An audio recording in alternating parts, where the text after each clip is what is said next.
what you want to learn?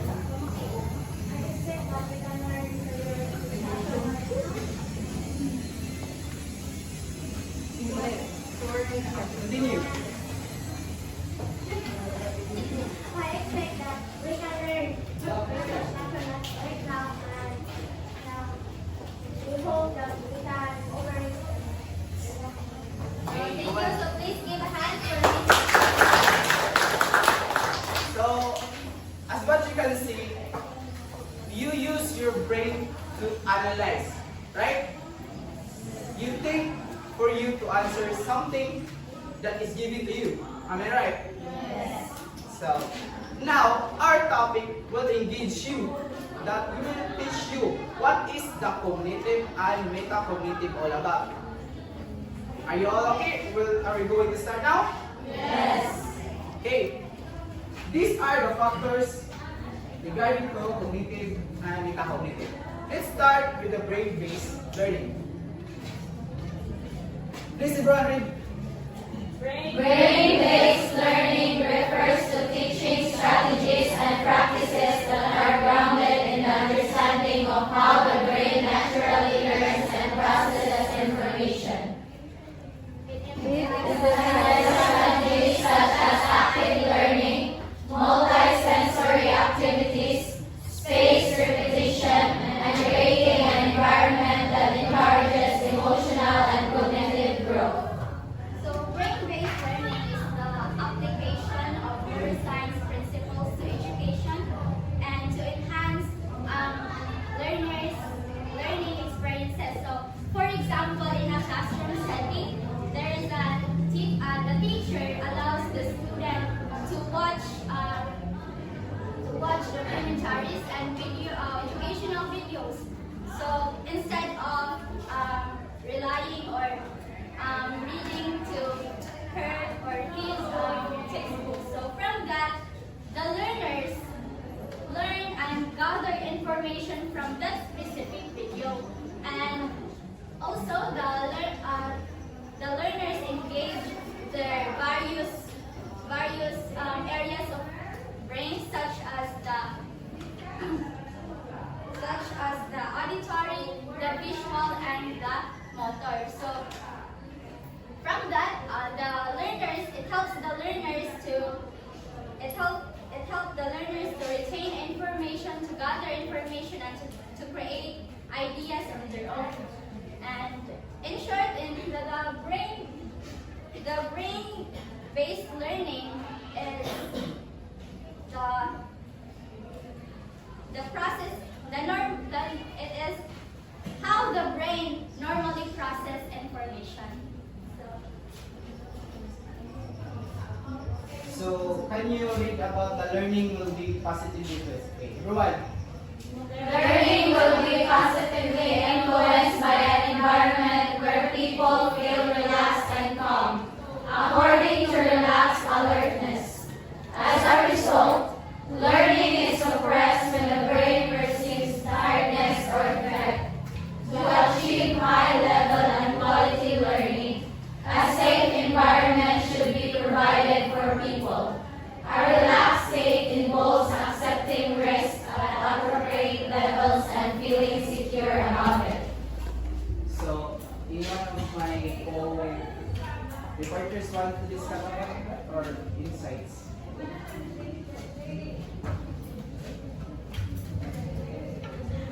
Okay, so learning will be positively influenced by environment. Do you think or do you agree about that? Yes or no? Yes. Why? Miss Mary, why do you agree about that? I agree about that because if we have a comfortable environment, the students can focus what they want to learn, what the teacher wants to teach. Okay, that's very true. It is very engaging. Am I right? If igamon mo, ganun ba rin mo makakatol? Yes or no? If the place is hugaw, ganun mo makakatol? No. So it is really important that your environment is relaxed, clean, or it should be comfortable. And your student will not be will not be ma-distract or mawa sa inyong discussion. Because of that, the learning will be surprise or magtunga, mabahin nilang attention, which is in your, if you're going to assess their learning, makuha nga na. And that's what learning will be positively influenced by environment. Environment have great influence if you really give potential to it. So, next, through the orchestrated, really run. Through orchestrated immersion, learners are exposed to content that they focus on learning. Memory systems enable learners to explore content and reach their learning goals when integrity and participation are ensured. So, in my class, reporters,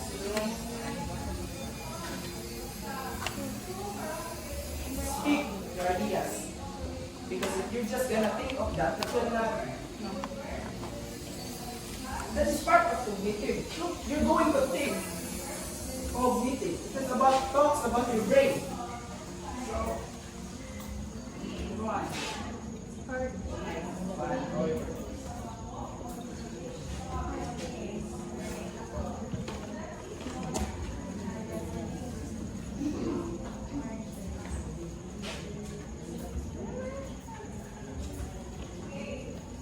No? So, we are talking about brain. Does it not have memory? Nakapa siya memory or wala? Naka. Diba?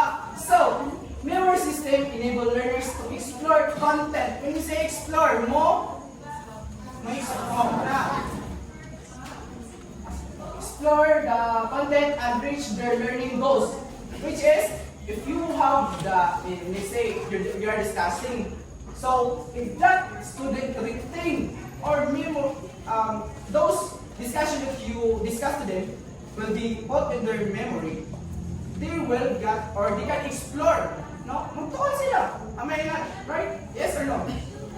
Because they retain na hinumduman nila. They have the cognitive. Diba? Metacognitive. And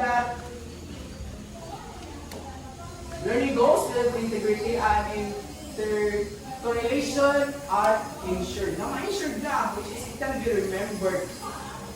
Okay? Do you understand any question? I want to hear a question from my students. Students from our students. Question. Miss. Question is not wala. Are you sure? Okay. Why? Medyo sa to. Ano? Saan? Why is it important? Like, why metacognition is important? Why metacognition is important in learning? Okay. Hindi yung guys, ikalma nila saan? Why metacognition? Why metacognition is important in learning? Ang important naman ang metacognition sa atong pag-learning. Okay, Miss Princess. So, thus metacognition is very important in us. It's because it refers to the awareness and control of one's cognitive processes. It also reflects on how we learn and how the strategies that if we learn help us learning strategies. So, as a student, for example, for my own experiences, when I study, I always take down notes and highlight those important details.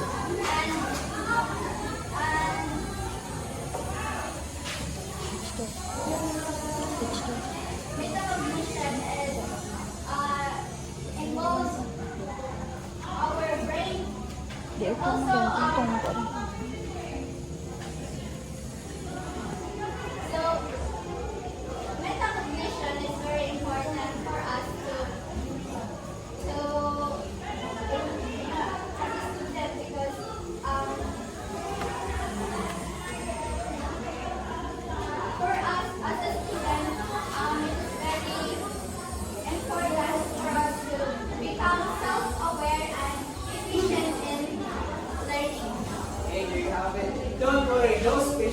you have right now will be discussed later. As we go more, as we expand harder.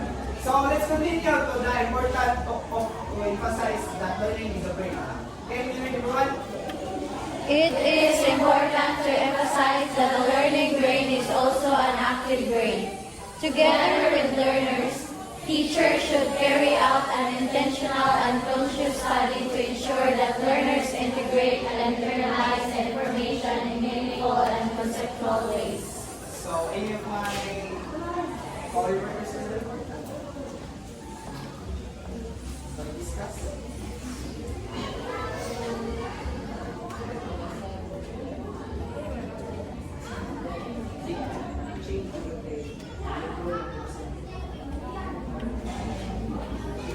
So, okay, it is important to emphasize that learning is also an active brain.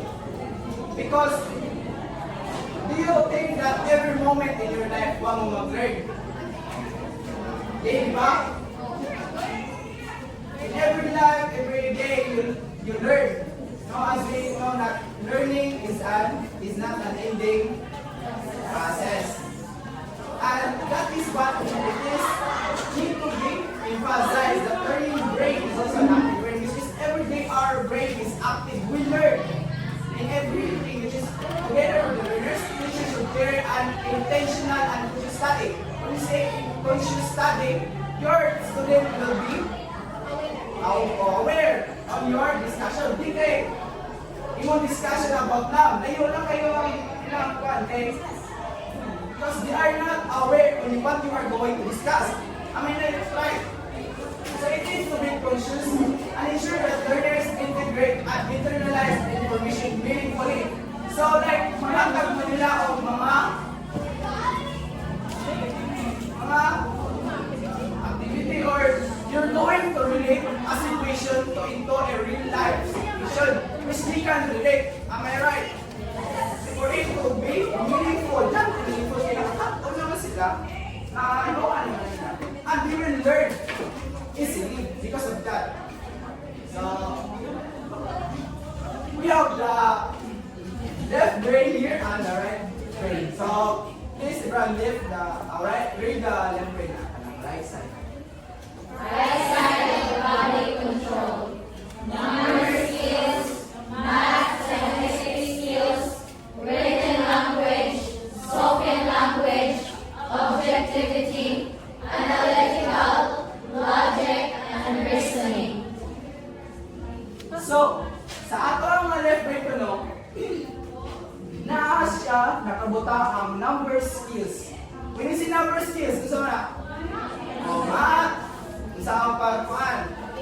Math, science skills, written language, kanatong pagsukat, mga language, spoken language, atong gisulti, objectivity, analytically, so above analyze, which is naa siya sa left brain. Inudominate kayo kasi gawas sa test, okay? What are those in the left brain na mga part or skills? Number skills, math, scientific skills, written language, spoken language, objectivity, analytical, logic, and reasoning. Naana na butang listening. So let's go to the left brain. Right. Right brain. Sorry. Left side of the body control. Creativity, music, art, awareness, intuition, creativity, imagination, subjectivity, synthesizing, emotion, and face recognition. So sa right brain nila, which is the left side of our body controls. Asa na left side sa body controls na to? Ano eh? Bali na sila. Bali sa left brain, dire, right side ang hulog, may control. Which is sa right brain, left side ang body control. Which is, sa left side sa body control, we have the 3D shapes. Kung saan ang mga 3D shapes, be? Inyo ang yung views, vision nyo sa kapunta. Kung saan na? Lamisa. Is it not a 3D shape? Oh. Saan yung mga basta? Music and art awareness.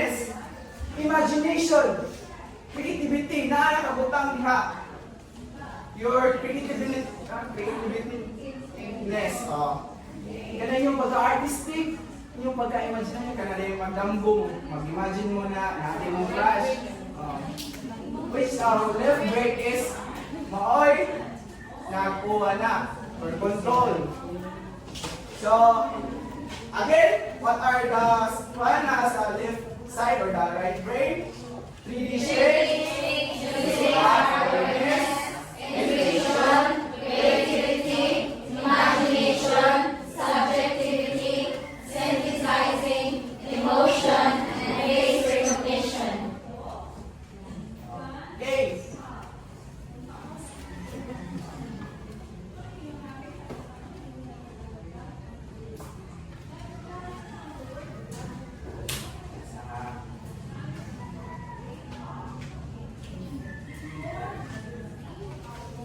So, sa brain-based learning, kanina sa PowerPoint that I show you, it emphasizes strategies such as active learning, multi-sensory activities. Sorry, diba sa kayo? Naguling mo siya. Sorry. It's my...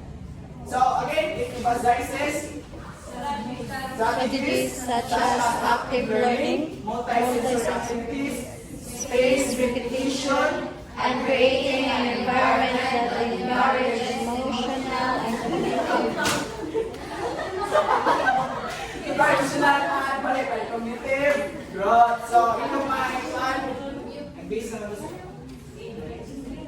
So, when we say multi-sensory, what can you say about that? Multi-sensory activities. Sensory, when we are talking about sensory, what are those? Okay, balik-balik, what are those?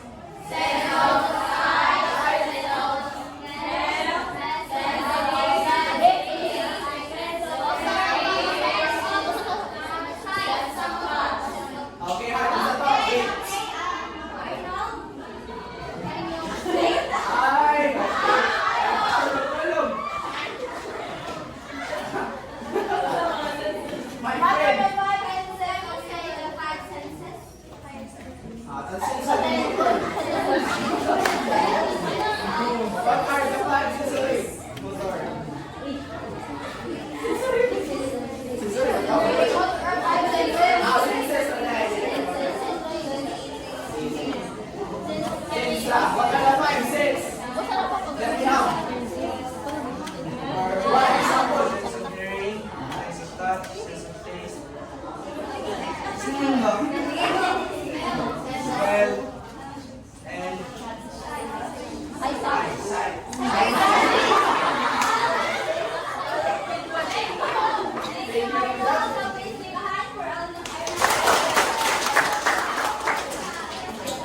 Answer mo siya. Inala ng genius sa kapagtog maka-answer. So, let's go to our next topic na nakakapano mo sa atong anang i-show na.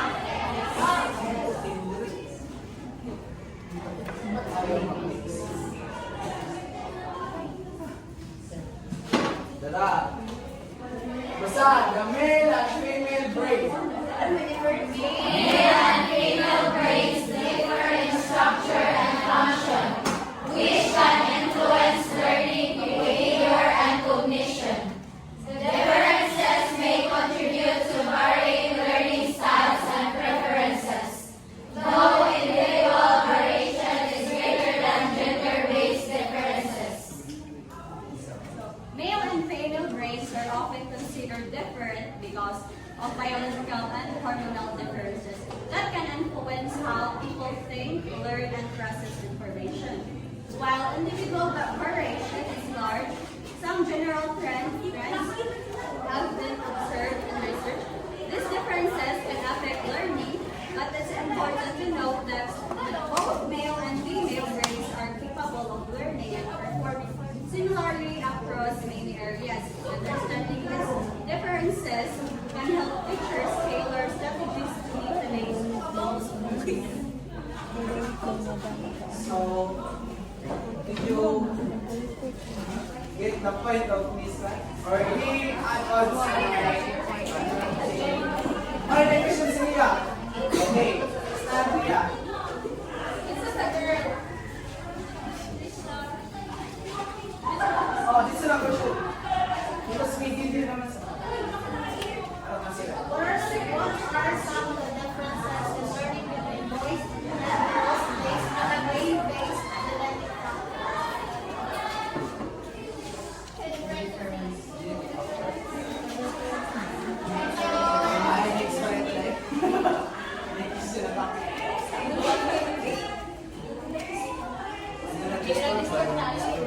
Wow, nag-connect ko sa wifi.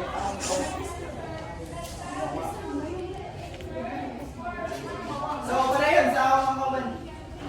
Kung sa man to, may what are to? Brain differences.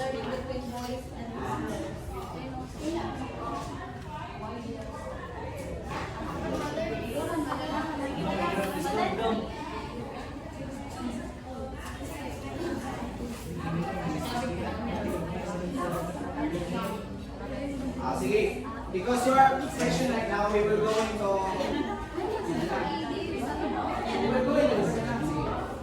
so, the male and female brain. Diba, each person has a different brain capacity. Do you agree with that? Yes. We learned that in our science. And we know naman, because in performance in our school, we are not pantay. Di ba na pareha ang brain capacity? Ngayon, nasa life section, kay mga kwan. Depends on brain capacity, which is male and female brains differ in structure and function, which can influence learning, behavior, and cognition. Ang male ko no o ang female, nailahi siya o mga structure and function, which is, example, female can think more faster than male. Or the male is slow on capturing the ideas or hearing the one. Because ang idea is because In my own idea, the male has is very logic bitaw. Yes. Compared than the female is very emotional manjud, and they have the thing to analyze, but not really conscious as the male. This male is very and that's what the difference between the function of a girl and male, which is ang girls, di ba, more on writings. Di ba, ang tanaw sa mga laki kay doktor. Ano nga gumahagi sa laki, di ba, mga doktor, mga kasigaran? Mga ba, di ba, doktor gumahagi? Na, unlike sa girls, your writings are more clear, maklaro. Di ba? Am I not right on that? Yes or no? Maybe not all, but majority. Right? Like Maria Rosario, ate, which is our writing are like a printing press, di ba? Ano yung mga functions sa female, which is differ from male. Sagot. Difference may contribute to varying learning styles and preference. So, preference. Nagkadaiyang preference sa usa ka tao. Gusto mo ng preference? Mga gusto. Mga so, it is your choices. Nakadepende sa inyong learning styles. Kung sa inyong pag-learn. Mga styles niyo, kung sa inyong mga learning styles. Give me a learning styles of what? Jan Lloyd, kung sa inyong learning styles. Para dali na ka makakatod. Viewing? Ha? Viewing? Okay, mag-read. Visuals. Another. Mark. Out. Register. Taking notes, which is good. Another one. Highlighting. Which part of taking notes? Understanding. So, your learning styles, so nagkalahiya mo ng learning styles, which is that is part of our brain capacity. Because in our brain, it works different other than most of the people. Because we are not the same in preferences. Like ako, gusto kong magtuon na sounds. Because I can catch up with my study easily if I have sounds hearing in my ears. Makasabot mo ko, visual part ng ko. That is my preference. And that is my learning style also. I can learn with that. Through individual variation, it is greater gender-based differences. So, nasa and female, gender-based differences. So let's go to the next topic, which is the katong giyas ni Miss Ria. Sabihin ito ang kauban na kami.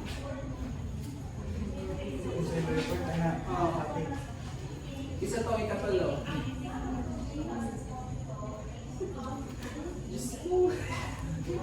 Jimar kasi Jimar. Jimar. Go there in front. Read.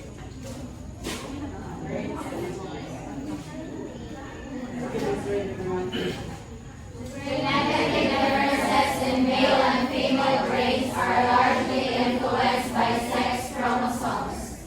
XY for males and XX for females, and hormone levels such as estrogen and testosterone. These genetic and hormonal influences contribute to structural differences in the brain, such as gray matter and white matter. Males generally have more gray matter, responsible for processing information, while females tend to have more white matter, involved in communication between brain regions. Okay, brain is genetic difference in girls and boys. Girls can have like verbal centers or they use more words.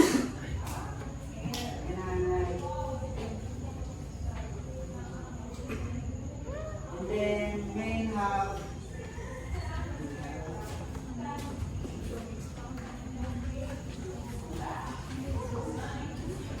Kalma.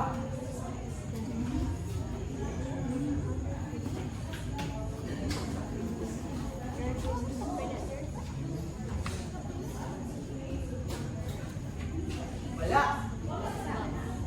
So, pag sa to, genetic difference between in male and female brains are largely influenced by sex chromosomes. Di ba yung aming pinag science, which is, ang XY is for males. Ang XX is for Females. okay. And hormones levels such as estrogen, asa na? Why? Which is testosterone is testes. Hard na talaga. So, this genetic and hormonal influence contribute to the structural differences in the brain such as gray matter and white matter. Males generally have more gray matter, responsible for processing information. Just like what I have said kanina, no? Na this one, genetic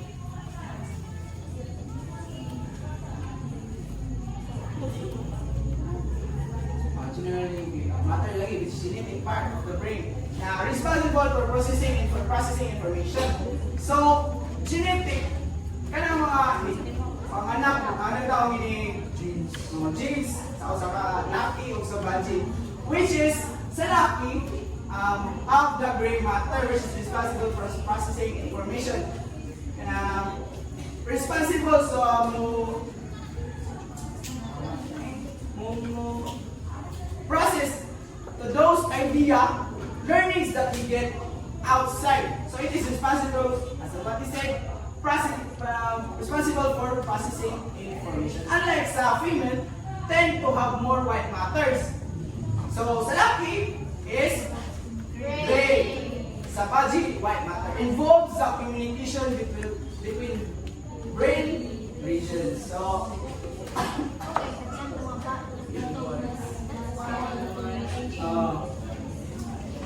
sa female tend to have more white matter involved in communication. So, ang baji ko, no, smart, kayo, sa baan. Ang baji ko nyo, may sa na-communication with the brain na, mas dali rin sila magka-catch up. Na sila yung makatok. Unlike sa mga laki, kami ko na lang, pero most, laki agad ang ilang communication sa bae. Which is, girl can take why? Oh, sa yung butang kamao. Oh, mag-green mo muna. Imagine mo, green na. Yes? So, nakasabot pa sa genetic?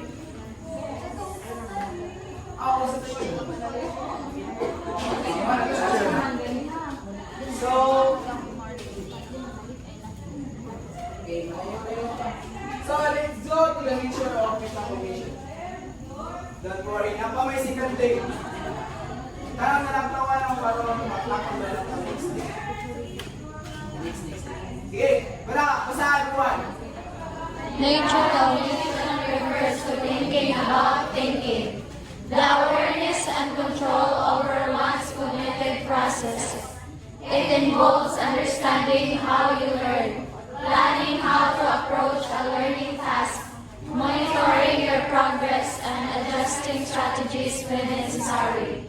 The nature of metacognition is dynamic and reflective, involving skills like self-awareness, self-regulation, and strategic thinking.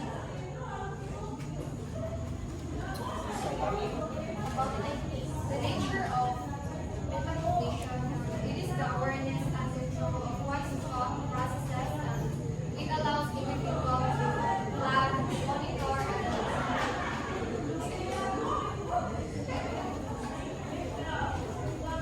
and adjust their learning strategies. For example, a student realizes that they remember the information when they take down notes, so they apply that method to themselves while studying. Nakakuha mo? Okay. Okay, sige, isa. Ikaw ba na mo another explanation about that? I give you chance. Don't worry, napag-understand. 2 days na natin discussion. Iniwan ang pahay ko, Juan. It is like discovering your own way of understanding the lesson. Princess? Gian.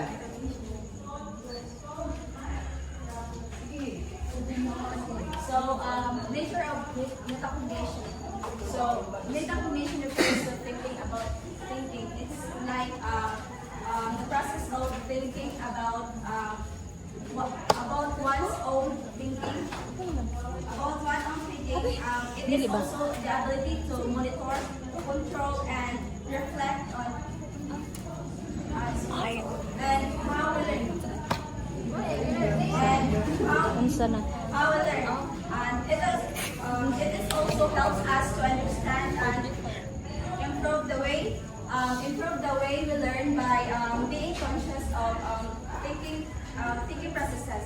Whether it is planning, how to approach a task, checking our progress, and evaluating our work. Masagot mo? Sige, kapay. Oh, addition. Ini-help you. Kasi addition. You want to hear addition from my... Okay, Ria. Naman siya ka. Metacognition considered a lifelong learning skills because it helps individuals continuously assess their understanding, set learning goals, and adopt strategies to new challenges. These skills are valuable in both academic settings and real-world problem solving. Yes, that's true. Again, no, the awareness and control over one's cognitive process, which means you have a control on your own cognitive process, how you learn. Diba? Okay, don't tell me, yung tapat karon na control sa mong how you learn. Diba, di man? Because you, yes in mga lawas, have the awareness on how you are going to learn. No, as I said, I'm aware on how I'm going to learn. By, if I want to study, use of music, okay, dali na pumapat, like that. I am aware. No? Awareness and control over one's cognitive process. Sabot, it involves understanding on how you learn. Now, nag-involve sa giunsa nimo siya pagkat-on. Giunsa nimo siya pag-gets sa idea. Okay? So, planning how to approach a learning task. Kung saan nimo pagplano. Planning. Under planning o approach a learning task. Kung saan nimo pag-uman ng learning task which use up planning. Nakagawa ka, ikaw mo plano sa imong kaugalingon. Because you are the one responsible sa learning. So, monitoring your progress. You, as yourself, can monitor your progress. Asa na karon? Right ako, na 2.7 ko. Nakapatong. I am aware. That's just an example. I'm just giving you an example that I am. You yourself aware on your progress. And adjusting strategy when necessary. You're going to adjust. Like ako. If ako nag-lisod pa ni sa akong learning strategy, I'm going to adjust. Because if I'm going to stop on that or magpanayon ako na, my learning will be stagnant. At that is not a good sign of learning. Because as we know, learning is a lifelong process. You need to learn every day. That's why adjusting strategies, you need to make an adjusting strategies for you to learn more easily and accurately. That you yourself can remember it easily. Okay? So, the nature of metacognition is a dynamic and reflective. When we say dynamic, kung saan ang dynamic din? Change. It can be changed, no? Reflective. So, involving skills like self-awareness, self-regulation, and strategic thinking. So, mara ba ito? Na-discuss ko yun. So, nakasabot na mo sa nature of metacognition? Yes. Sorry. Next meeting at the we're going to talk more about this because I'm really sorry. Sa book, there is more to tackle about. So, don't worry. The learning will not be stagnant because of just this. Take note for that. So, next. Essential skills for metacognition. Isa mo ito sa ako. Okay, Joseph. Okay, so self-awareness. So the essential skills for metacognition include self-awareness. So when you say self-awareness, you're recognizing your own thought processes. So when you construct your ideas, constructing your ideas, how to process your ideas based on your topic and your lesson. Next we have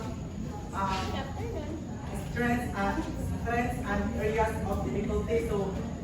So you define areas of difficulty on your topic, then you need to research and then you need to additional study of that lesson. Then next we have self-regulation. So the ability to control and manage one's learning strategies. For example is kung magtuon ka is you need to pili ka kung kanang dali mo masabtan. Either you have to study while having a music, or you need to study read and then note taking like that. Next is you have behaviors and emotions while learning. So example is kanang sa imong kanang notes, makakita na galing kag taas na kanang information dili na nimo basahon, which is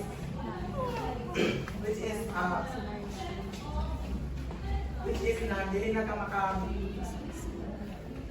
maka-study o tarong. Next is you have planning, setting clear goals, and then deciding on strategies to achieve those goals, and organizing one's learning processes. You have to organize your details and information, and you need to process to make understand easily. So, you understand? These essential skills have the 5-1, which is first, self-awareness. Second, Self-regulation, third, planning, monitoring, evaluating. so, nakako naman ako ang self-awareness, self-regulation. Sa pa, self-awareness?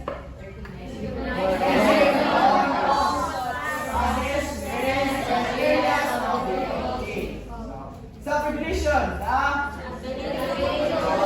Manage one's learning strategies, endurance, emotion, and learning.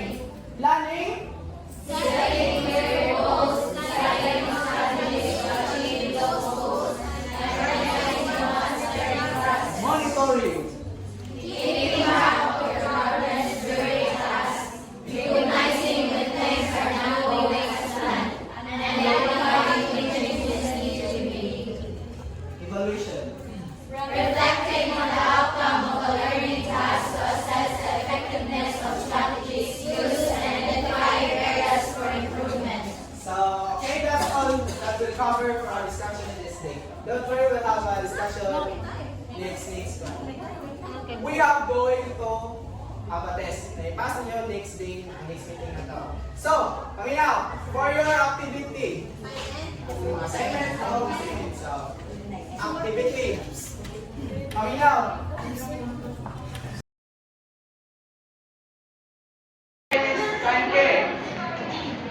So planning is very important, especially in mental condition, because it helps you to plan, or from the word itself, planning. So it helps you to plan or organize your learning process, or it's your strategies, or it's your plan or strategies on how you process your learning. Okay, can you give a round of applause? Very cool. It is very important, planning and our fun. Because it gives you the idea what to do.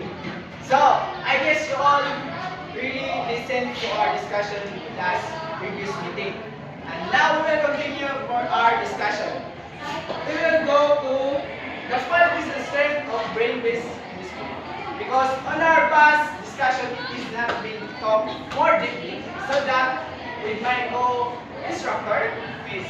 Yan, we'll discuss it. Good afternoon, ma'am. So good afternoon, everyone. So this is just Bamba. So our brain is divided into two hemispheres, which is the left brain and the right brain. So we can see that each side has its own strength and it has its own ways of processing information. So, but take note, they are working together. I mean, they work together so that function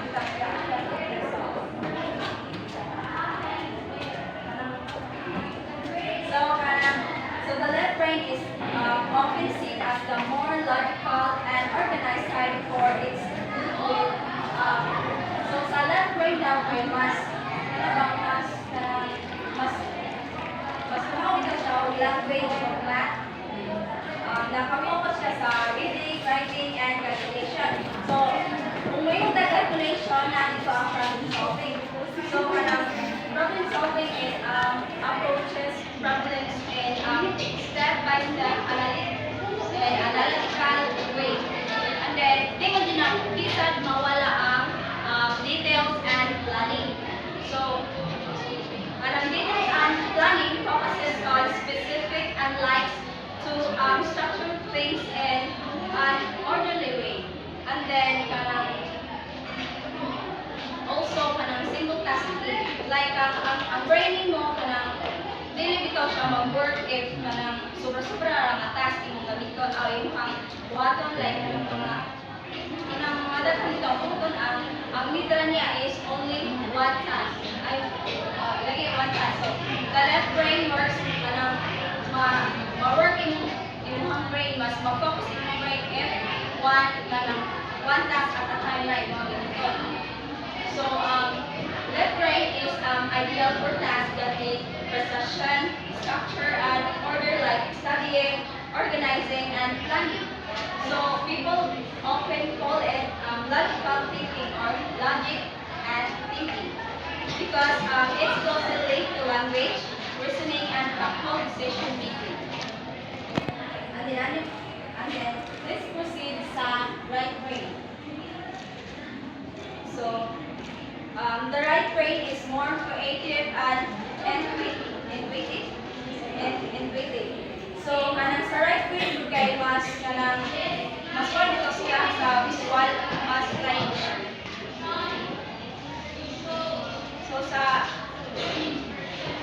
Sa right brain kay mas mag-focus siya about sa visual and spatial abilities. When we say visual is dali na bitaw makakuan o time lang sa image, dali na bitaw masikon. Di dali na o dali na ma-identify like makasabot na makakusa na yung tanaw like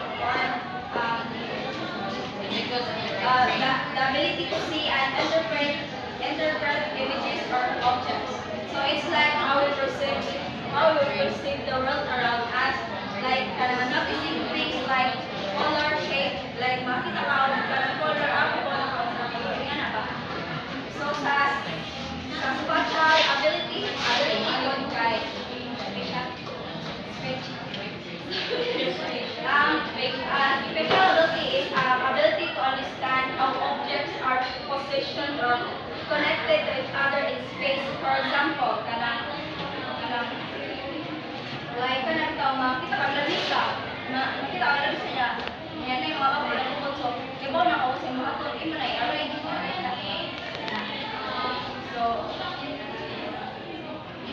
So, sunod kay emotions and spontaneity. So, emotions are feelings we experience like happiness, sadness, anger, or surprise. They can change depending on what happens around us or how we think about things. So, iba na mo sa emotions na. So guys, spontaneity. So, spontaneity is when we act or decide something suddenly without planning or thinking too much. It's like doing things in a moment. Kaya ito, like, kung sa mga kapan, kung sa mga oras ba, kahit mga kaon mga, o yan na ba? Like, or meron bang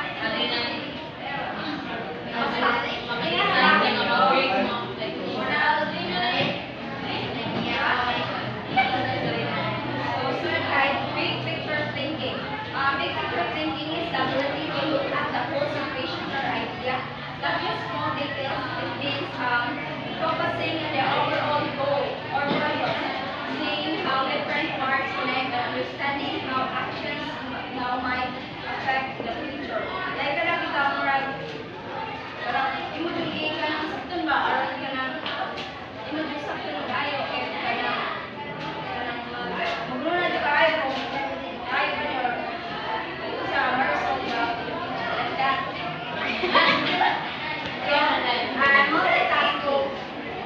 Multitasking is doing more than one activity at the same time. It's like trying to finish different tasks together, such as talking on the phone, like that.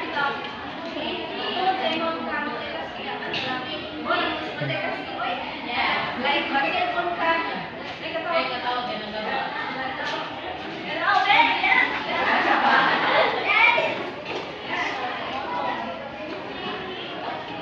So the brain, one of the left and right brain.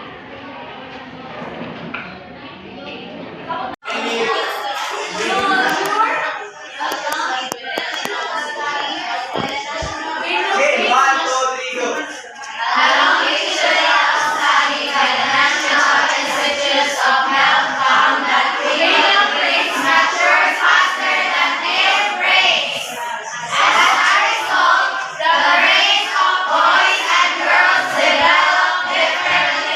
Okay, so it explains here why does girls mature things more earlier than men on a basis.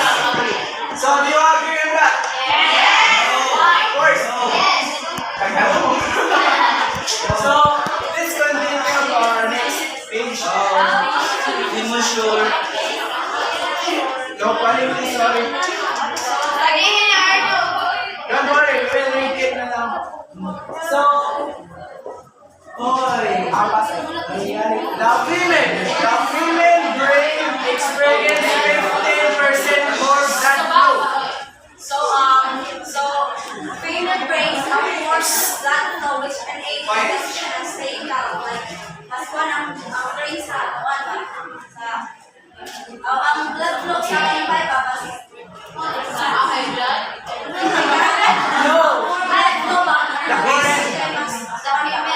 Mas ang flow sa Paspas sila muting because of okay, that. attention and staying calm. So, let's go to the main.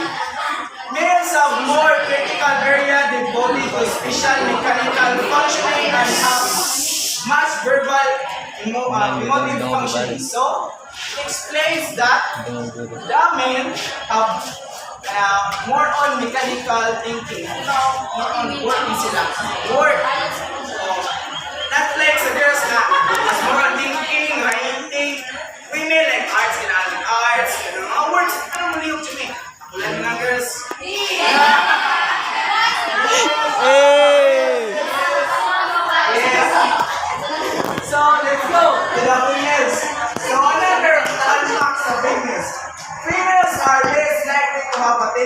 understand problems and are able to transition between lessons quicker. Do you agree on that? Na ang budget di kayo ma-pintalo kasi madali ang isla. Do you agree? Do you agree? No. Sometimes, it shows here na ang females daw na mas di sila dali ma-pintal kaysa laki. Usapan, di sila dali ma-pintal.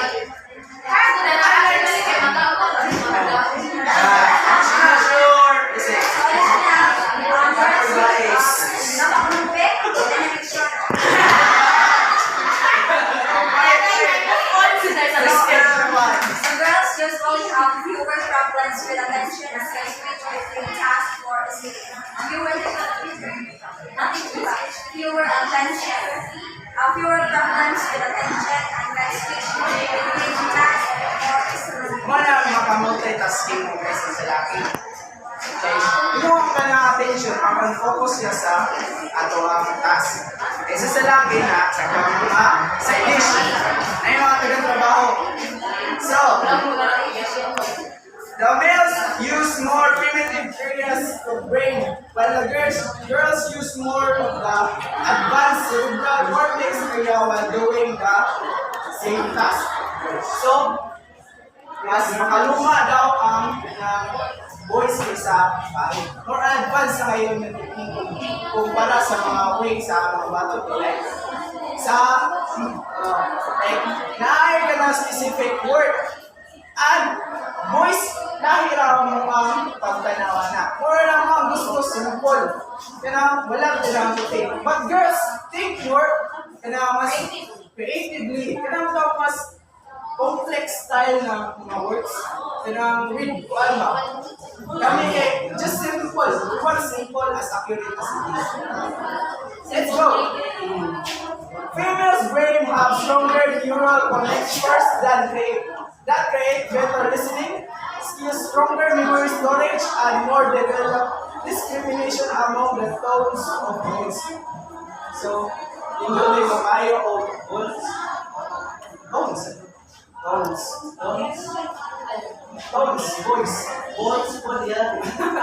Tone voice. So, ang magic ko no, mas paano no, nindot ko no of voice. Kaya na may stronger memory storage, so, dali na daw ano mga makainundong. Is it true? Dali na makainundong. Of course. Sa ilog. So, the male brain goes into the rest stage. So, ang mga panungutok sa malaki, pahuway. Pahuway. Which renews, recharge. Renews daw ang mga utok. So, females do this without going to sleep. So, di na daw kinahanglan ng yung brains to undergo o pahuway. Ang girls. It explains here na malaki ito na ako. Ang words, upaway pa daw siya. Aron ko originally, ang dating. But ang mga budget, hindi na pinala na Morris para makauna-una. Let's na. Answer directly on a specific question. So, the prefrontal cortex is larger and develops earlier than males. Or develop na ano, kung na kasi na-develop is nila. So, male brains are more excited to simple. So, mas akin naman ang photo sa laki, mas excited. Bata-bataon mo yung laki daw. Bata-bataon. Mas dali kami mga gets, basta ay mga symbols. Mas dali kami mga gets. Abstraction and pictures in general, boys learn higher math and physics. Do you agree that? Yes, it shows that kasagaran sa laki, kumadyon ang mga kurso ng math, engineering, naasa yung mga mathematics na involves numbers and physics and science. Boys learn higher math, physics, and visual instruction. Incomplete. Okay, that's it. So, last one. Say, the girls are less likely to take risk. So, ikaw na mo take sa risk. Yung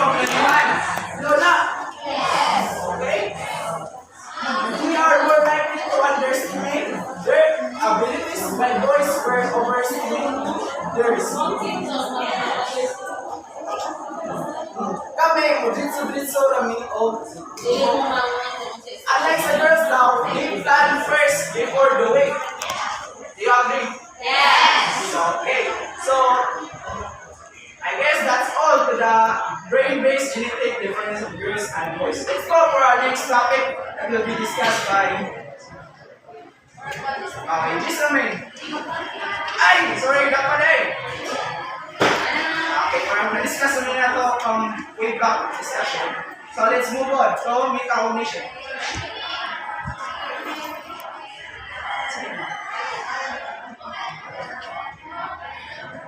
Okay, as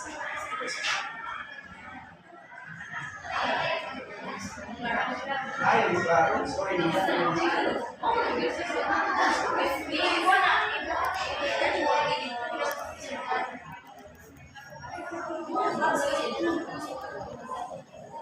So, because our PowerPoint is harder to see, please just will tell first what is inside of that and display.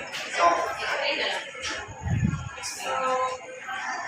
The brain-based genetics, the differences in girls and boys. So, we don't know that the brain of the girls and boys are different.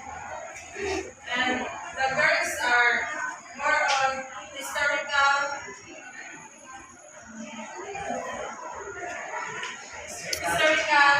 while the boys are on logic, logical, mga isang kalayan mga klaseng boys, more on once in a brain so the differences in girls and boys are females have better hearing than boys and may find loud or repetitive noises distracting. So girls guys mas better in hearing, so dali ra mga lumog ang mga budget than boys guys. Ang boys guys dali ra ma-distract sa mga gamay na mga basta without iba or not.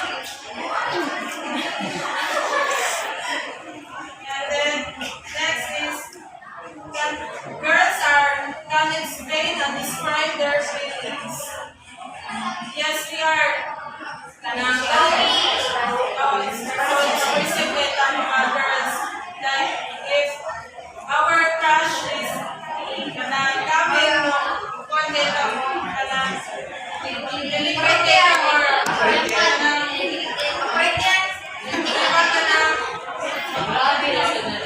ang boys kay ang difference sa boys kay mag-ilong-ilong ra sila ang crush nila sila expressive ito sa pagkuhan niya. Ang girls kay singgit sila o na lang madungag na pressure ang girls kay hindi ka kung silang baka bitaw sa emotion nga po so hindi sila amiga nga uy crush na po ang boys kay nahara nila nato may bawang na nasa crush yes, sila istorya or na magpakita silang option next signal. So it shows that we hide our feelings, boys hide their feelings. That's why girls are more expressive than boys. Next is friendships are focused on other girls. And then the boys are friendships are focused on the shared activity. So ang girls are focused on other girls. So ang girls dapat maging friends ha, magic. But pero namoy kasalanan sa mga girls kaya mas prefer nila nga ato sa mga laki o imukuan kay kasi na kumpara sila mo and then the boys are focused on the shared activities.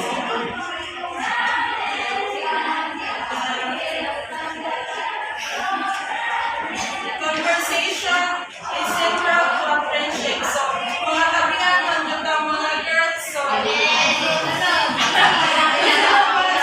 Yan yung mga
they're stressed, they want to go to the place where it's not crowded, peace, and think about what to do.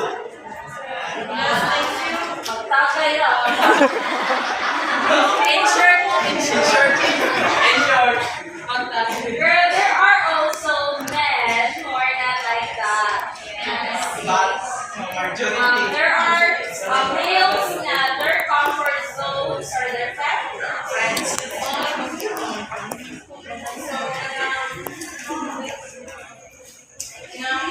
Females are like to be faced, look in the eye and smile, and so we are now girls are if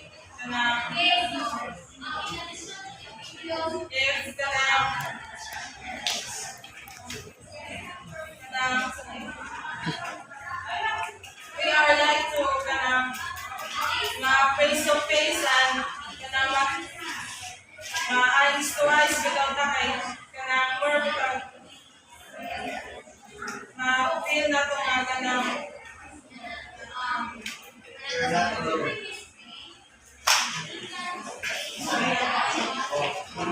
kung gaan sa feeling ikaw ang katangaw kay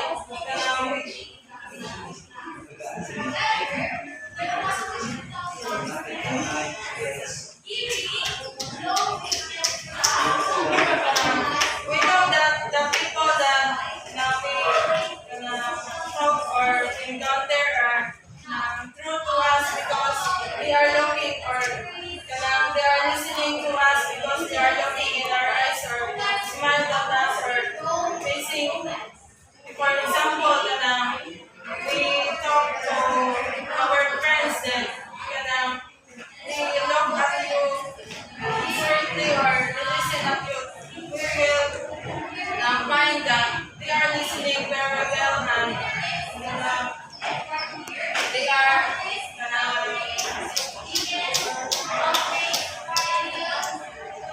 listening attentively while the males are avoid eye contact or prefer you sit beside them.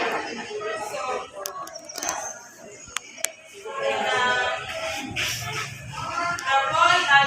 the male is avoiding eye contact when they are having conversation to others. Is it true? Arnold na naman? Oy, Arnold, you're the favorite of Kuas.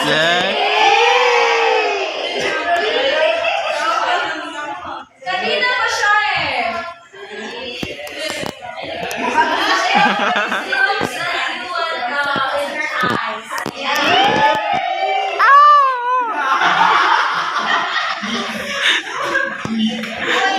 Kilig sa'yo ng buwan.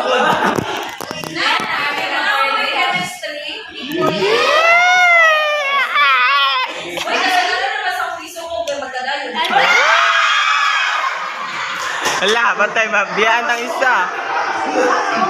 So, for example is, we girls are Singin ka ng Arnold, nakuha pa ka-express?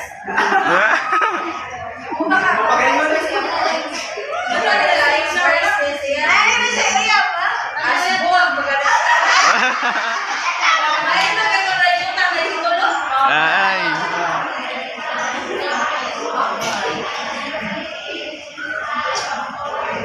so, females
Especially sa mga kuwan, We, mga nay, magpapagdini. kalimtan lagi ko. If your boyfriend has a kanang nakuha nga di mao ba? Isa rin ang church.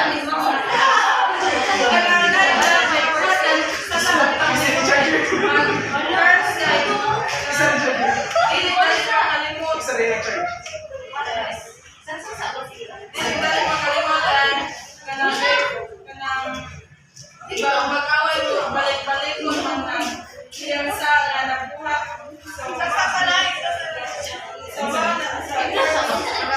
And then sa boys, dali ra sila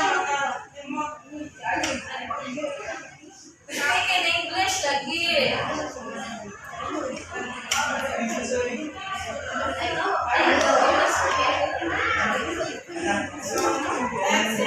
having friends safety bully and likely bully someone while the men have few friends safety bully and likely don't know the person they attack. Female need encouragement to build him up, while male need reality check to make him resist and to be challenged. So, I think that's Okay, thank you, Miss Isabel, for that discussion of yours. So let's go for our next topic, which is the recognition. Just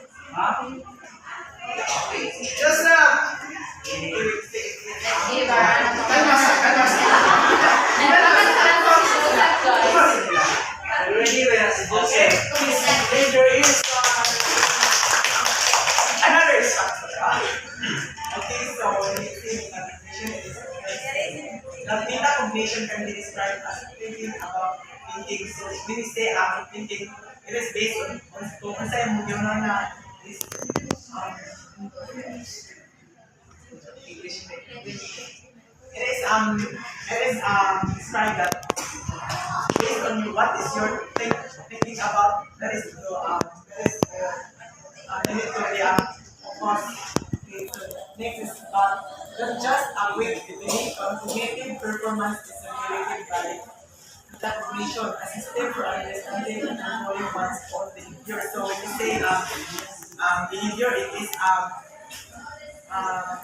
with some our behavior with control based our thinking, or when you say metacognition. And the next is we have through metacognition, people are able to take charge of their own learning.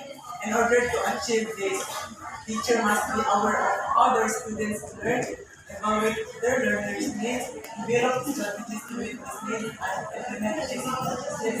So when we say through metacognition, people are learning. Teacher must be aware of this. So when you say because of the metacognition, the teachers were aware of how the knowledge of the students can be evaluated or to test their ability and mostly their learning needs. When we say learning needs, example learning needs. Develop strategies to meet these needs. When we say develop strategies, the variety of their factors to how to learn their easily. Next is implement these strategies. Next is the development of metacognitive skills.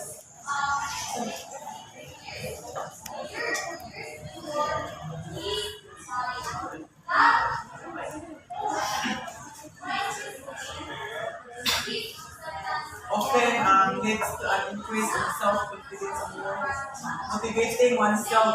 So when we say motivating, include how to motivate your students using your metacognition. as well as achieving success in learning. So when we say motivating, motivate will help you the success in learning. So when we say motivate, it is catch attention to learn easily and both improve yourself. Next is the last is since metacognitive knowledge, foster self-awareness and forward thinking. These are beneficial for people of all ages. So it is applicable for all ages.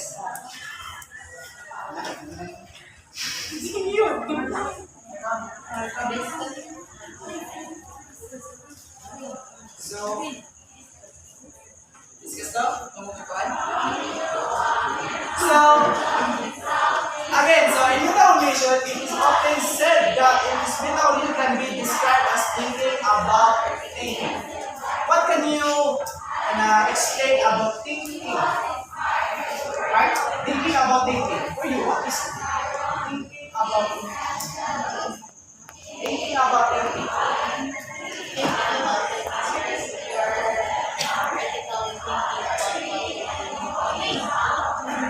Okay? Good. Another one is Maria Rosario.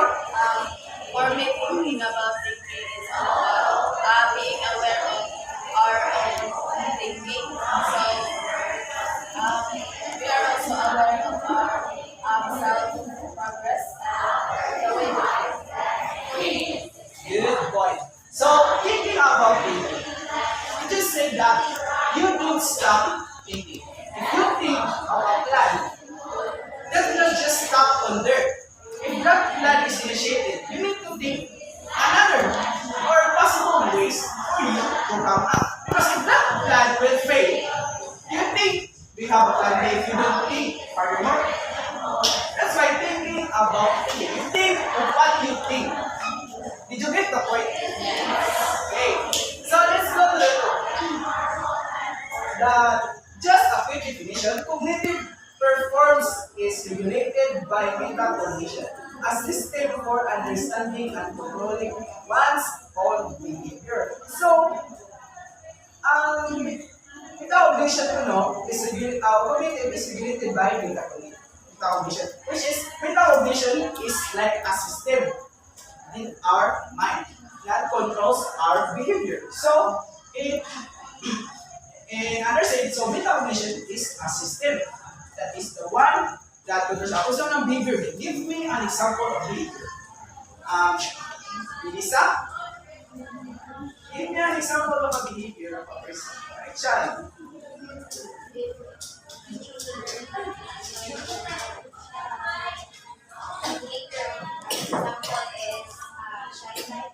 Okay, this one now. So, metacognition is the one that controls the system of that behavior. Because at what it said here, cognitive is performed is regulated by what your mind performs is regulated by metacognition. So it is a system on your mind. You get it? So let's go. Through metacognition, people are able to take charge of their own learning. So it is very understandable that cognition is the one who are in charge of your learning, which is your brain. How you learn something out of the people or in the environment. Let's go to the fourth. So the development of metacognitive skills often leads to an increase in self-confidence. So the development of metacognitive skills often leads to an increase of self-confidence. So kung mayroong skills sa cognitive, mo involved or brain, so it can give or boost your confidence. Di ba? If you learn something, you think you're confident with this. Di ba? Mura mo mahambog. Di ba? Kamako na ko ani. I know this. Di ba? Manuglo ka. Right? O kamako na ka. Like, classmate, can you give me an idea or explanation this? You know that. So you teach your classmates. classmate. You have the confidence to teach because you have the knowledge, you have the learning. So let's go to the 5. Since metacognition knowledge fosters self-awareness and forward thinking, it is beneficial for people of all ages. So metacognitive knowledge is applicable to all ages. Because as what I have said last discussion, learning is not an ending process. That's why even if I am 80 years old, and nagburang na dyan ko, ang tuhod ko ginagalaw, I still learn. Learning don't stop because you have the discrepancies in your body. In case, mabubuang na sila. Right? So, let's move. So, sa metacognition, there are two metacognitive knowledge and self-regulation. Can you tell me the 3 parts of metacognitive knowledge? Declarative knowledge, procedural knowledge, and conditional knowledge. Okay, sa self-regulation. Planning, monitoring, evaluation.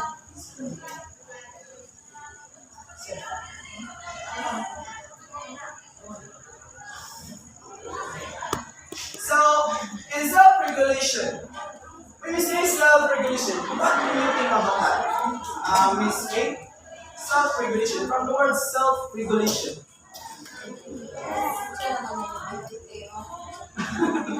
Very well. Self-regulation, what can you describe about self-regulation?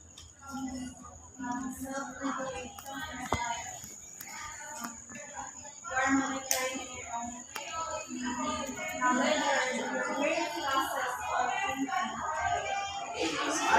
So, self-regulation involves planning. So, na-agree ang planning, which is self. Yourself, you plan for what you need to do. Another one is monitoring. You monitor your learning. And the evaluation. You evaluate what you learn. So, metacognition is classified into 3 components. Can you tell me the 3 components? The knowledge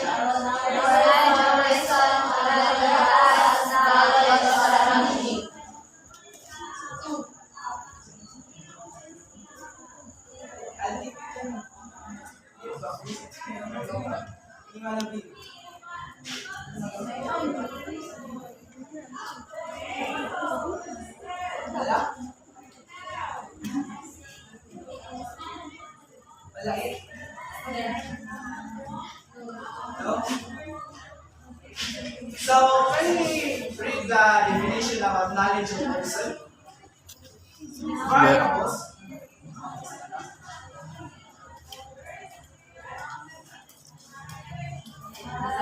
Variables Variables refers to general knowledge about how human beings learn and progress, as well as individual knowledge of one's own learning process. So, knowledge of person, variables refers to general knowledge. So, a person knowing knowledge. So, like for say, under general knowledge, so, kinatibukan mong knowledge sa tao. So, as well as the knowledge of one's own learning process. So, it's your learning, no? Kinatibukan mo learning sa yung natin, like, you learn of nouns. So, what you learn of what is noun? Okay. What is noun? It's so, that is your overall learning. Knowledge of a person. Overall knowledge of a person. So, knowledge of task. Variables include knowledge about the nature of the task, as well as the type of processing demands that may place upon the individual. So, it includes knowledge about the nature of a task. So, knowledge of task, it is your knowledge knowledge about the task, like direction. The teacher gave you the direction. So, just say that, nakaibaw ka, what is to do? Right? What is to do? What the plan you need? Knowledge about the task you need to do. Again, what is the knowledge of task? It is your knowledge of the task. A simple task that is given. So, let's go to the third.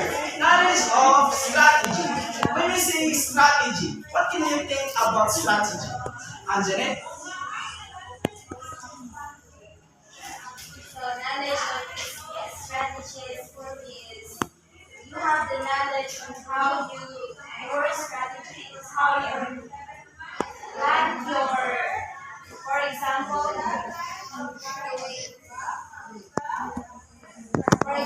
when you teach, when you assess the students, you have many strategies and methods to do before you teach that students in order that the students will communicate you well and your knowledge is very useful. Hey, there you go. So, yes, the point is there. Because knowledge of strategy is your knowledge on what you need to do. Strategy itself. Let's just say, I give you a suggestion. So, your student have up ng daot sa iyong mata. So, you need to take a strategy for you to give the learning to your students. Like, hindi siya kita. Gusto mo yung button. Naman siya. Padol all. Your strategy mo siya pa-agaw sa tabangan so that you can see more clearly. If you're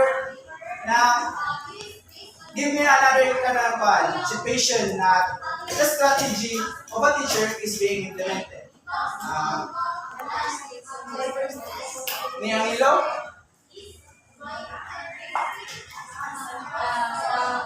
As a teacher, we need to accept the diversity of our students, like for example, a slow learner and a fast learner. Okay, there you go. So, there is different strategies in how you implement the specific task. So, knowledge of strategy is really important.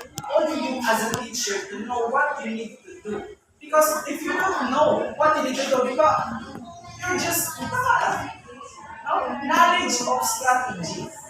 Cognitive. Imo ang plano. Isa mo mga strategiya to do or to give the solution. Together. Mga galoya, okay. Balik ka sa tuban. The passing of ball. Start with Arnold. I will ask the question and you're going to answer. Okay. 1, 2, 3, go sing. Jingle bell, jingle bell, jingle all the way.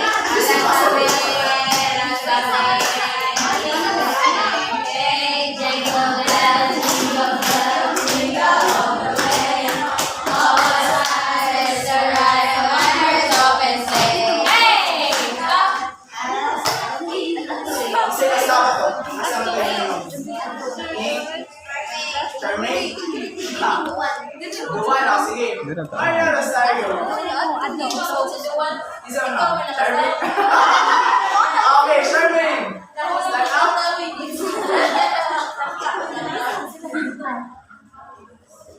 So,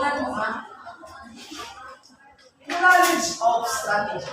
For you as a teacher, when there is a problem in your students, for example, na mag-listen sila laptop, give me an example or solution for you as a teacher. What do you need to do?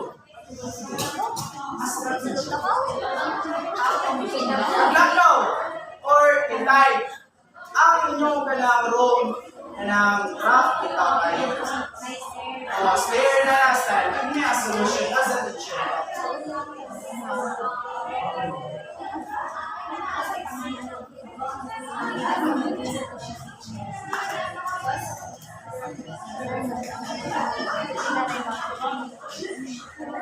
What strategy or plan you need to do as a teacher? Nagbutaw Okay, sa let's just morning. change the situation. Okay. If your students ay kanang nag-message siya ako, or kanang di siya nasulti, what are you going to do as a teacher? Your solution strategy for that student to learn your topics. Or, amang ba? Hindi naman gusulti. Siya mo may bago. Oh, Miss.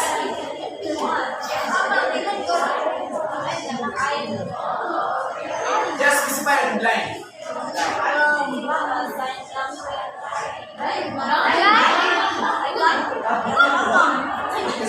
Specify na ako yung mag-listen. O, sige, sama. Okay, ama.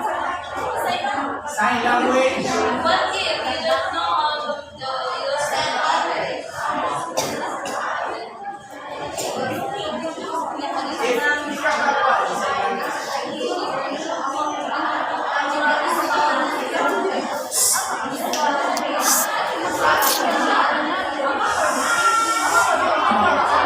Specific sa ama nila.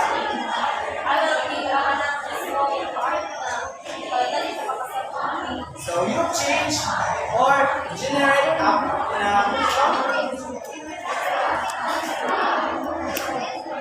Yun na. generate a visual aids that they can visual aids that they can come up to your lessons. Arnold ba? So I'll give you answer to the one. Alonso. When there's a kid na mag-social ka, you need a strategy. You go to the principal. Tell that you have a student na mag-social ka. So, imo siya yung anong plan, sir, what if we change the stairs? We make stairs na down and stairs for person that have these abilities. Right? That's a good strategy for you as a teacher. You know, planning does not end on one single day. Planning will be fast, long process na. You cannot make a plan just on a single day. Remember that. So let's move to our next one. Damit cognitive awareness. Please, can we discuss? Please open. So, let's move forward to the metacognitive awareness. First, please read Noun to action be declared, spoken or written.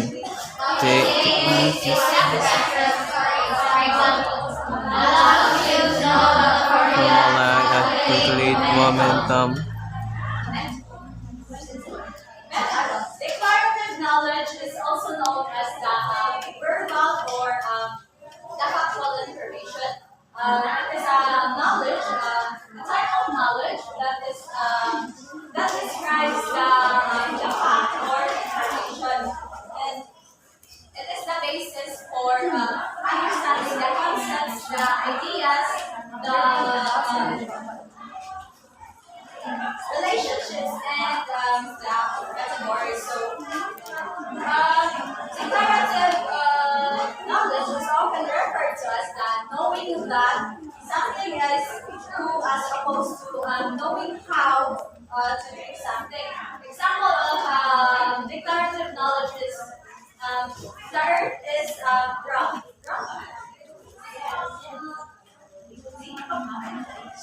Another is the capital of example, the capital of Philippines is Manila. And other is and the concepts. The dog is a mammal or a tree is a plant. And everyone in here can give some example.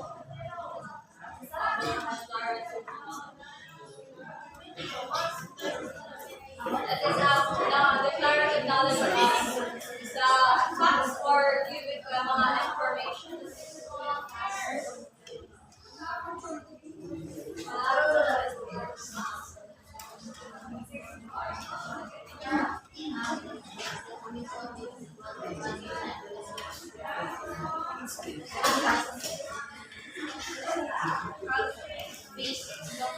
So, again,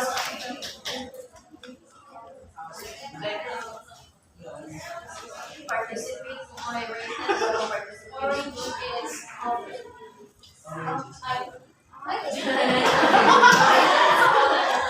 so, oh,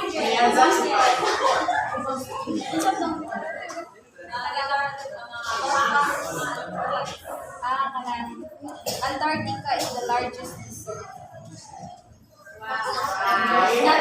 Dili ang Sahara, pero Antarctica. So Perfect. let's move forward. The procedural knowledge. The ability to perform the steps in a process or knowledge of how to do something. Knowing an object's mass and rate of speed, for example, and knowing how to calculate them. Executive monitoring processes are those that are directed at the acquisition of information about the person's thinking processes. They involve one's decisions that help to identify the task on which one is currently working, to check on current progress of that work, to evaluate that progress, to predict what the outcome of progress will be.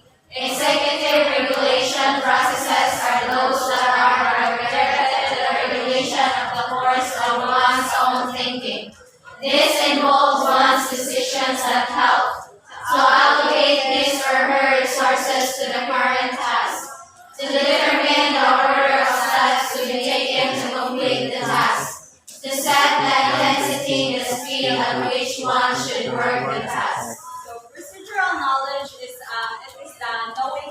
knowing how to do something. It is described as the knowledge that allows us to perform actions or the task. It is the practical skill-based knowledge that enables you to perform tasks and actions. Think of it as the knowledge embedded within the process itself, guiding your actions rather than simply stating facts. So, think of it like this. Declarative knowledge is like a recipe book, providing all the ingredients, the instructions, the step-by-step process. While here in procedural knowledge, it is the actual act of putting all those instructions, those step-by-step process, into practice.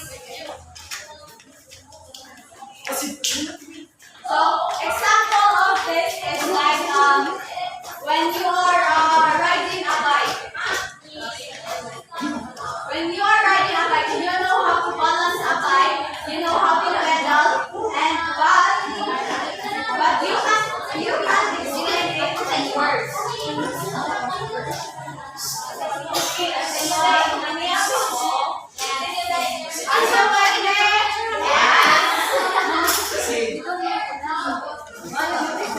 Example of this procedural knowledge is like riding a bike. You know how to balance, you know how to pedal, but you can easily explain it in words. But you should rather demonstrate it. You should demonstrate it by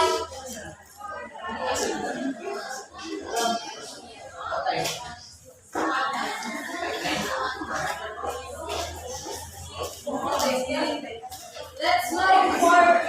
Everyone, yes, Banag ni Marji.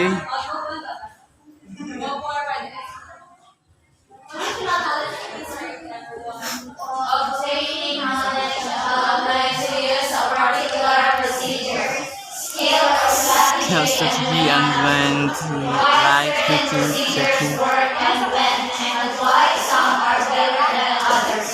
In order to solve any simple word problem, students need to choose that momentum was iterated. In in addition act theory. However, conditional knowledge is relative,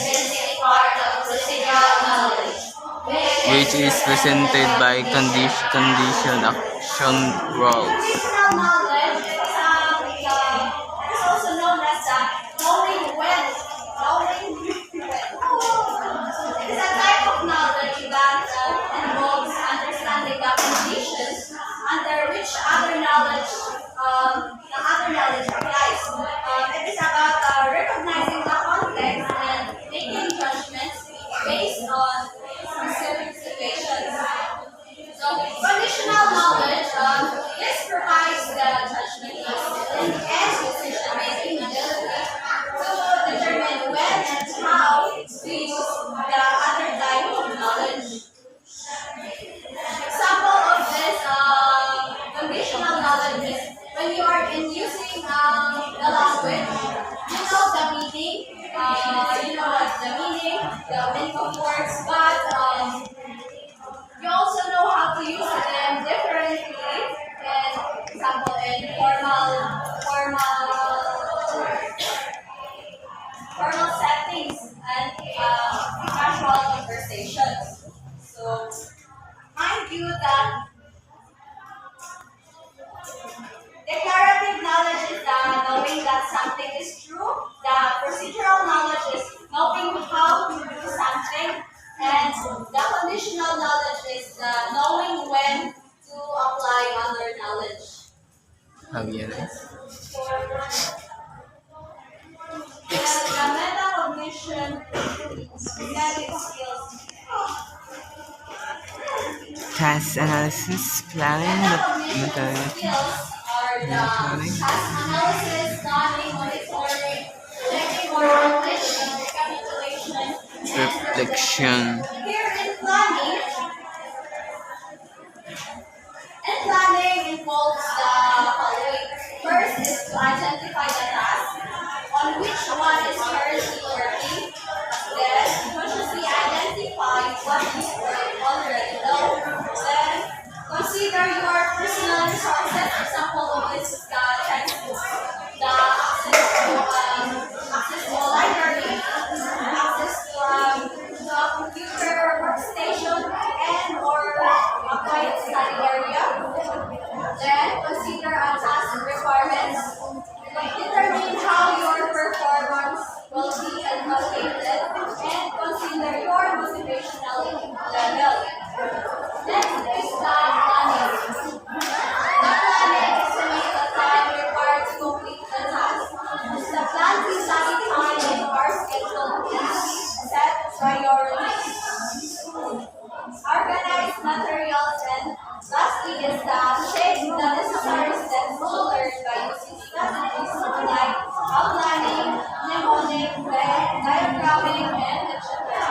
And last is the monitoring and reflection. Monitoring and reflection involves the reflect on learning process, keeping track of what works and what doesn't work for you. Next is monitor your own learning by questioning and self-testing. Then provide your own feedback, and then lastly, give concentration and motivation. Okay, did you learn something? Yes. Good to hear. Let's move to our next topic. Okay, the contribution on that one.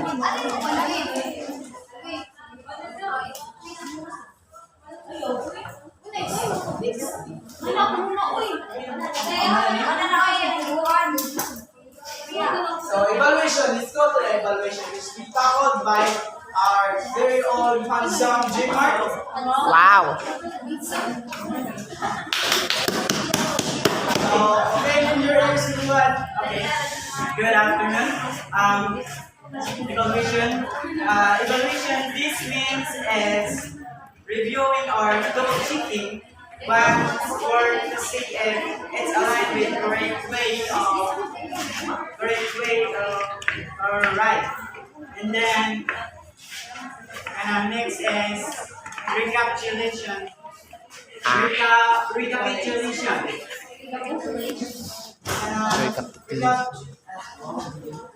Recapitulation. And this is a summary of how metacognitive strategies work in practice. And then next is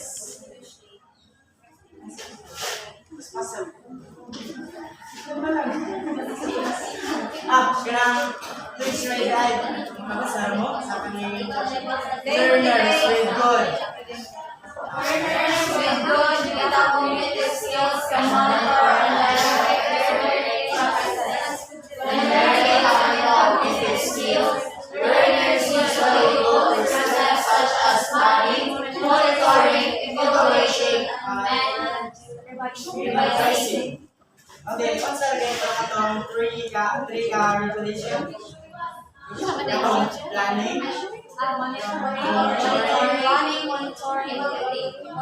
Yes, let's think about observing and adjusting one's own thought processes, feedback from others or from oneself helps in improving this.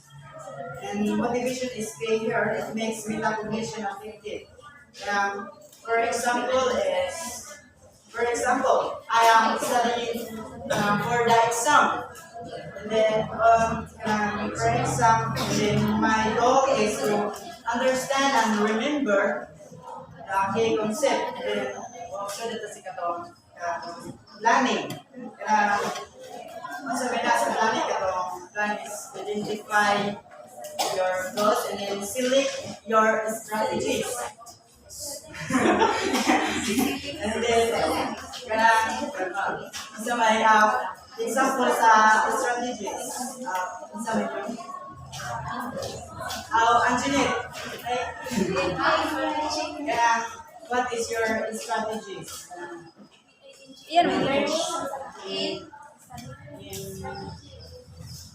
Studying, learning.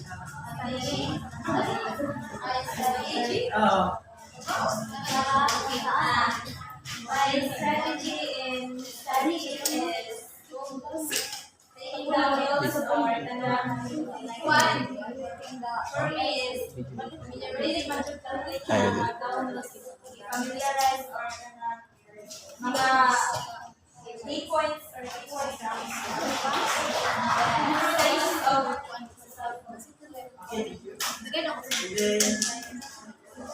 Next is monitoring. Monitoring monitoring is track the progress, and then you can identify your weakness or strength. And next is evaluation. And I'll assess my performance and identify the areas for improvement or what can I improve.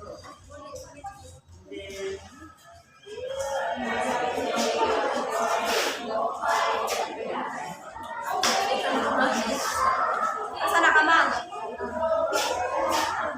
Ano pa kayo mga?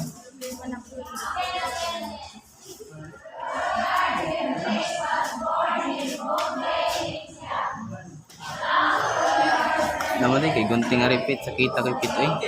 Practical implication. Ano han eh? Sa kita eh. Metacognitive Anong strategies are tools that students understand how to learn the strategies make students aware of what they know and how to use what knowledge effectively. It helps the students prepare for and plan their learning. For example, when preparing for a language exam, a student may choose specific strategies like flashcard or vocabulary, listening to music speaker for pronunciation, then by achieving students can select which of these strategies? And then next is second, helping students examine and monitor their strategies. Please read. Common language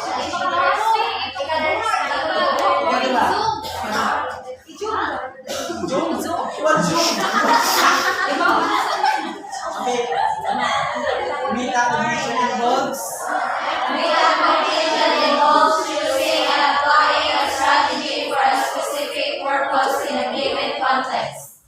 Language high achievers are better at coordinating and organizing various strategies, indicating a stronger metacognitive skill. They tend to use strategies that work together in a highly orchestrated way and can contain widely beyond them. And these strategies involve choosing and using the right approach for different learning tasks by achieving students of the new combined strategies. Next na. Three. Helping students examine and monitor their strategy use. Common language achievers can recognize strategies and monitoring their learning strategies, keeping themselves on track to meet their goals, and periodically checking if their strategies are practical and being used as intended. Okay, for example, a student working on improving their reading comprehension might monitor their progress by regularly checking if they understand the main points of a text without help. If they find they are still struggling with certain sections, they can evaluate and adjust their reading strategies, like focusing or summarizing paragraph or taking notes to see if it improves their understanding. Next.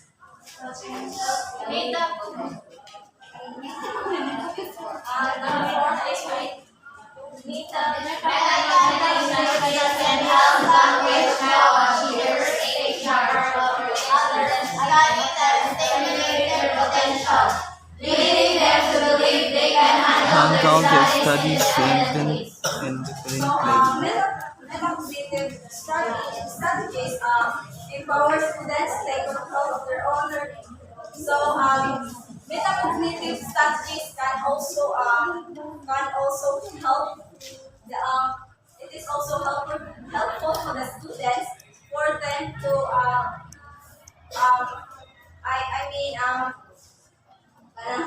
it is their strategies are more helpful for the students who might struggle as it builds their confidence to study and learn. So, parang ang strategies dito para katong mga strategies kay makatabang to sa mga students para halimbawa sila ba para pag-ulit sila. So, si David. So, I guess that's all for our discussion. So, did you get something in our discussion, everyone? Yes? Yes. Yes. Oh, perfect! Alright, Her head.